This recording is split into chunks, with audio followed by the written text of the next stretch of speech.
Muraho neza, mumaze iminsi mwe dushishikariza abatunganya amakuru n'abagenzuzi b'amakuru kwiyandikisha mu biro bishinzwe ibyerekeye kurinda amakuru bwite n'imibereho bwite by'umuntu. Reka mbafashe gusobanukirwa abo twita abagenzuzi b'amakuru n'abatunganya amakuru bwite. Umugenzuzi w'amakuru ni umuntu ku giti cye, ikigo cya leta, icy'abikorera, urwego rufite ubuzima gatozi utunganya amakuru bwite ukanagena impamvu n'imitunganyirize y'ayo makuru. Utunganya amakuru rero ni umuntu ku giti cye, ikigo cya leta, icy'abikorera cyangwa urwego rufite ubuzima gatozi byemerewe gutunganya amakuru mu izina ry'umugenzuzi w'amakuru.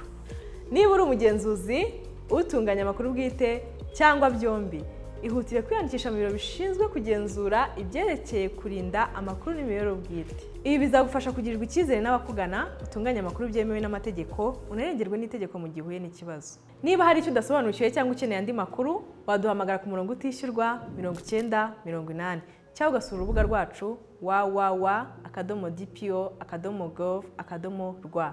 Tekana online.